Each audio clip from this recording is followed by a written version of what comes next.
Assalamu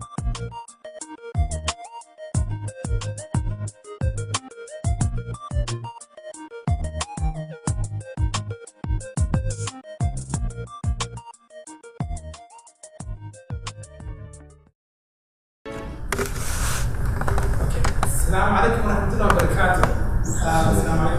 Welcome everybody. My name is Ahmed Abdul Wahab, and today we're going to talk about how to create and pitch a great killer presentation. How many of you are entrepreneurs?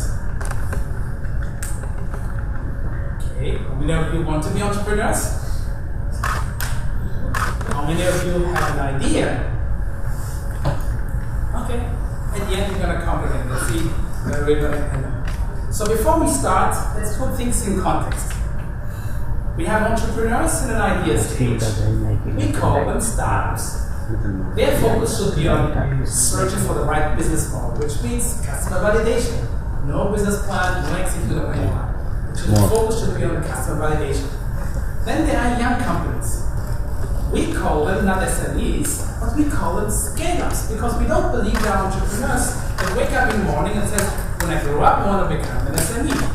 No, I want to become a big company. So therefore we call them scale-ups, young companies with high potential growth. Their focus is further developing and executing a design plan. Startups, it's going to be the focus of tomorrow. We have another session where we're going to talk about how to successfully start a company. Right? If you have a business plan, the business plan, how to successfully start a business. That's what we're going to talk about tomorrow. Today, we're going to talk about scale-ups. And the focus and the objective of today is to give you an overview and understand, number one, how actually the investor thinks. If the investor is your audience, you have to think like an investor. You have to understand what the investor thought process before he or she makes a decision. We're going to help you to organize, clarify, and refine your thoughts. We're going to help you to pitch the investor pitch, the outline and the content, and as well pitch a killer presentation at the end, being ready for seed and venture fund. Let's get started. A person can have the greatest idea in the world, but if that person can't convince enough other people, it actually doesn't matter. So how can we prepare a presentation that actually matters? In this case, pitching is an art and as well as science. The art is how you walk through the room. It's the way you deliver the enthusiasm, your passion, and the way you show your skills. What we call it, these are the soft skills of pitching. And then there are the hard skills. These are the science. It lies on the format of the presentation, the charts, the slides that you use, and the graphs, etc., which is more the format. So in other words, there is the science and the art. We call it soft facts and the hard facts. Let's talk about today's agenda. We're going to first start with better understanding what is the life cycle of an entrepreneur and a new venture. And then we're going to talk about how investors think. Again, before you pitch anything, you have to understand how your audience thinks. In this case, it's an investor. We're going to talk about what's the thought process of an investor.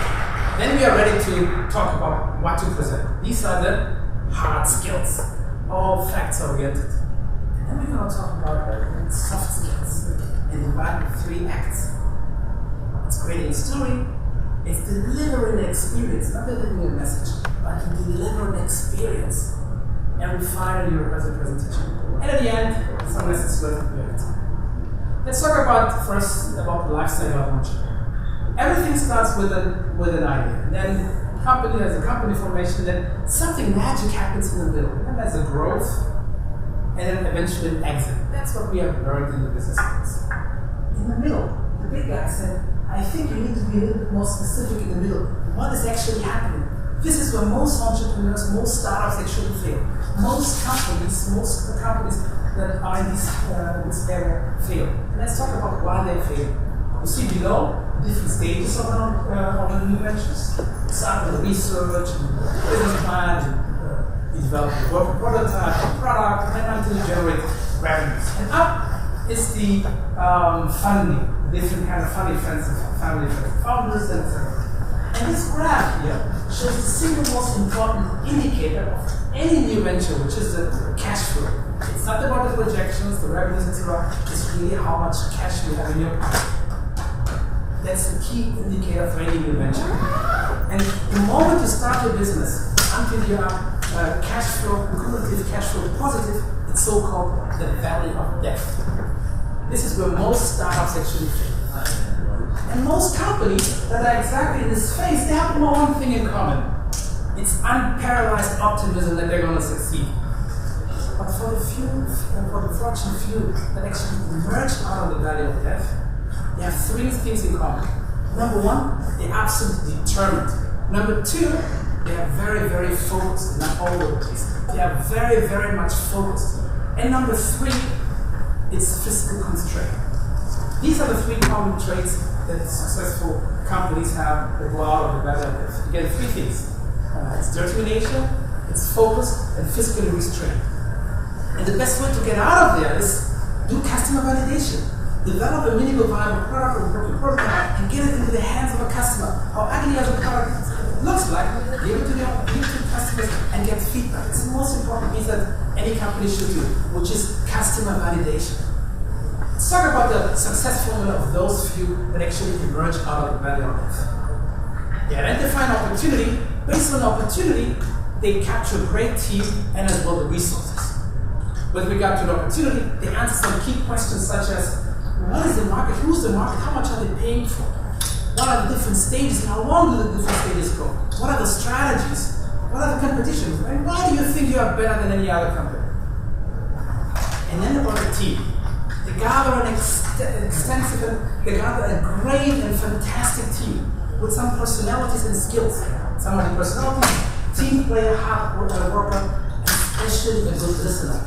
Most entrepreneurs are not listeners. They are sellers, they are talkers. They go and talk and try to sell a product. But guess what? There's no company out there, and no customer out there that actually wants the product. They always want to have a solution. But before you can deliver a solution, you need to first listen. That's why listening is so critical for an early stage venture. And then we have a resource. Resource is not just money. Money today is more or less manageable, but it's more about really the networks and if you have IP. These are really the key resources that are very, very important for any success of a new venture. Now let's get prepared. Before we talk about what to present, let's think about how the investor thinks. What does the investor actually think? What does he or she thinks about when he or she sees an entrepreneur? Number one, from an investor's point of view, entrepreneurs are optimistic. Of course, we are very optimistic and we are ready to succeed. That's the way we are trained. That's how we are entrepreneurs. Investors are skeptical, very, very skeptical, and they focus on potential risk. Why? Can anybody answer the question? Why do you think investors are pessimistic and are focusing on risk, not on success? Will pay the money at the end, and do most of the companies actually survive? I've seen failure, and most of them fail, right? So therefore they focus on failure and the risks. Investors focus on the break-even and the positive cash flow, that counts. And investors are getting probably 10 business ideas proposals per day. Which might be 300 in a month, maybe even 1,000 in a year or so. So therefore they have a very short attention span, very, very short. And they easily get distracted by vague information and poor presentation, and specifically lack of evidence. We're going to talk about evidence, lack of evidence. That's very, very critical. So from an investment perspective, a good presentation is brief. It gets to the point, it gets rid of the fluff and really focus on the meat of the business. Say it again, it really gets rid of the fluff, and focus on the meat of the business. It has an attractive appearance. It's very well organized with table of content and as well as some numbers. I hope this presentation has numbers, as it has over there from the team. And the presentation is market oriented, it's not product oriented. No investor wants to buy invest in a product. They actually don't care. They want to see how you can make money. So therefore, you need to be market oriented. The presentation should be market oriented. And again, don't tell them you think this product would be great. No. Show evidence. Show evidence. The best way of showing evidence is revenues. You've already generated revenues from customers. Or you have signed customer contracts. Or at least an LOI, letter of intent, or memorandum of understanding. Now let's do financial 101 how an investor actually thinks before he or she makes a decision. Number one, look at about market attractiveness. How big is the market? What's the market size? What's the market attractiveness? And what is the access to market? Then they're looking about product differentiation. What about the product quality? What about the life cycle of the product? The profit margins. These are the key areas that an investor thinks about. It's a very simple math. Those two are the good ones. They expect the returns. Then comes the other side, which is the managerial capabilities. These are the management skills, the financial skills, the marketing skills, the sales skills of the team, and the resistance to threat. These are what are the barrier to entry, the obsoleteness risk. What about if the law changes or the technology platform actually changes? How well are you prepared to pivot right away? Those two are the perceived risks. And then the rest is a very simple math. Plus and minus, that's in a nutshell how the investors think. Now let's talk about what to present. Everything what you see is now going to be facts. No fluff, it's really going to be facts. These are the things that we're going to talk about. Afterwards, we're going to talk about soft skills. Now, first, hard skills. Winston Churchill said once, he or she who fails to plan actually plans to fail. So let's not fail. Even though we here in the entrepreneurship ecosystem accept failures, within the community that's very good to accept failures, etc. But as entrepreneurs, we would never accept a failure. Or let me ask you, who's ready to accept failure? Is there anyone who wants to fail? Good. So these are some general thoughts of our presentation. Make sure it's an interesting and well-thought presentation. 1 minute per slide, just as a general rule. Make quick facts up front. Don't wait until the last slide to deliver the key message. Right away, in the first slide, deliver the key messages. Use pictures, simple messages, and be creative by still getting across the point. Be creative. You should not lie, but be creative, of course. But still deliver the message. And never say, this is my company, or invest in my company. The moment you say it's my company, guess what? Nobody's going to invest in your company. That's why use always a third person.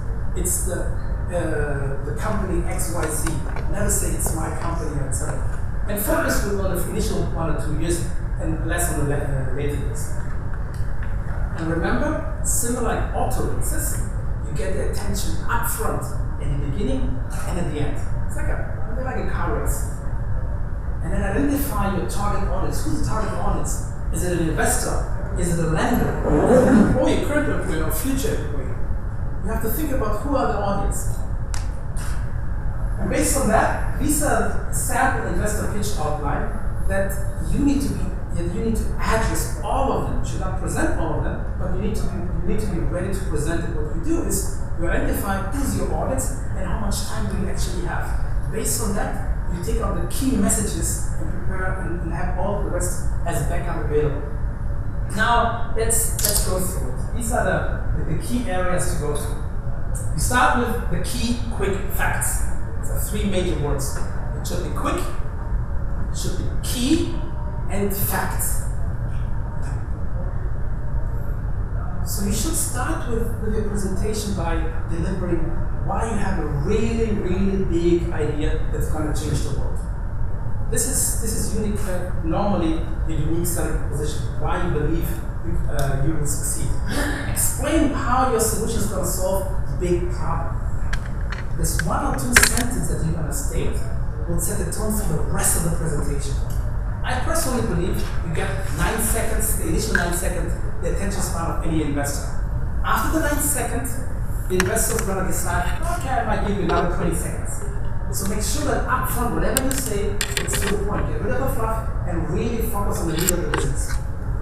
If you have some big names to drop, make sure you drop them. Customers or big advisors, if you have them, make sure you deliver the message right up front.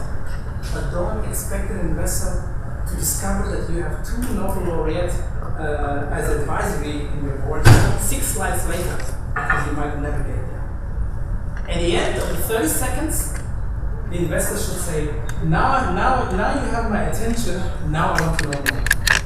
VC might give you another 20 or 25 seconds. And at the end, if the investor